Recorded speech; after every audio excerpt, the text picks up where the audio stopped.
The moment we have been waiting for since the last time we were disappointed is finally here. Ferrari has pulled the silk off SF26. Now usually a new Ferrari launch is like a religious experience in Italy. People cry, bell rings, and the pizza sales probably triple. But this year, the vibe is a bit tense. It's like watching your ex show up to a party in a stunning new dress, but you know she forgets to turn off the oven. There's a lot of work to do ahead. And if honestly, fan expectations are currently hovering somewhere between the World Championship and please just don't catch fat in the pit lane.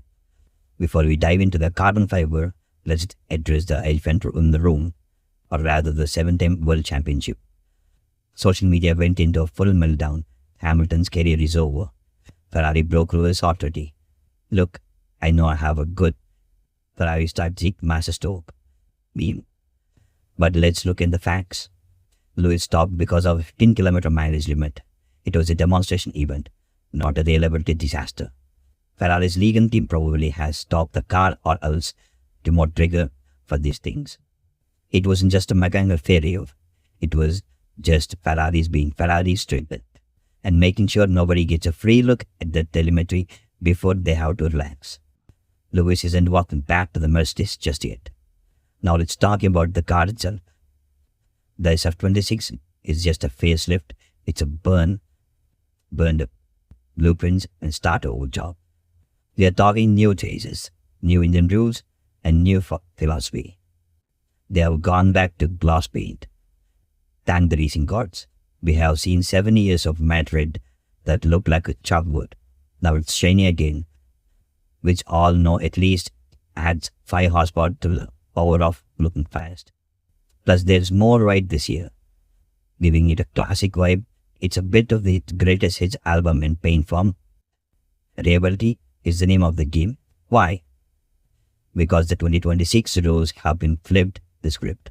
We are now looking for a 50-50 split between the internal combustion engine and kinetic energy recovery. In F1 teams, that means if your battery dies, you might as well as be driving expensive Llama over. Here's one of the deal notes. Ferrari has adopted push-rod rate suspension for the first time since 2011. Why does it matter? Well, for the last decade, Ferrari has been stubborn about the pull-up setup. Switching to push rod is just finally admitting that maybe, just maybe, everyone was onto something else. It changes how the car handles the bumps and more importantly, how it manages all over the rear. They are also starting a Spec A version. Basically, they have built a car easy to change. It's the minimalist apartment of the F1 cars.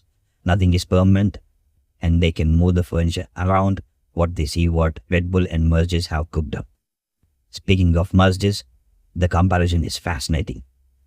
While the SF26 looked like a refined evolution of a safe concept, the Mercedes FW17 looks like it was designed by someone who had a forever dream about aerodynamics. Ferrari's is most traditional. Mercedes looks like it could double as a kitchen utensil. Ferrari has gone for a very tight-waisted rear end. Mercedes seem to be playing a different game with their side pods. It's a clash of cultures. One is trying to be the most reliable car on the grid, the other is trying to bend the laws of physics until they snap. The Lewis Hamilton factor, prime on past. Now, let's get into the spicy part. Lewis Hamilton at 41. Look, I love Lewis. The man is a legend, but 41 in F1 is basically 105 in human years. The video asks the question everyone is whispering. Is Ferrari prepared to adapt to the driver which is past his peak? Lewis isn't just joining a team, he's joining a cult. And in this cult, the golden boy is already there, Charles Leclerc.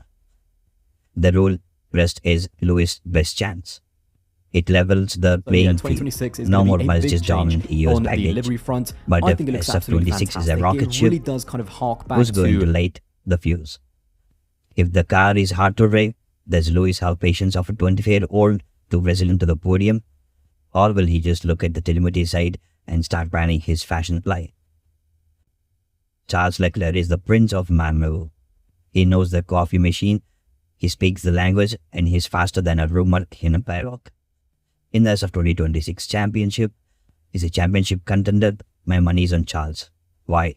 Because Lewis is learning a new language, a new car, and a new way of working. Charles is already home. If the car is good, Charles will be the one taking the risk. Lewis will be the one bringing it home for the points. It's a master and appearance dynamic. Except the appearance is already the master of the house. So, is the SF26 the car that ends the drought? It got Milux. It got the tech. Finally, it got the most decorated driver in the history. But this is Ferrari. They could have a car powered by actual magic and still find a way to pit for Inters on a sunny day. The car, the focus on durability is smart. In a year where the engines are complex, the last car finds standing wins. If Ferrari can just stay on the track, they might actually have a shot. What do you think? Tifosi, is Hamilton going to get the big elephant in the room over the past few years when it comes to the Ferrari livery has been that HP, that title sponsorship with HP and the splashes of blue that it's added onto the livery. Now, if you go back to the early 2024 car where it had the Ferrari on the rear wing, it just looked absolutely fantastic. And ever since then, whilst Ferrari did try to improve it for 2025,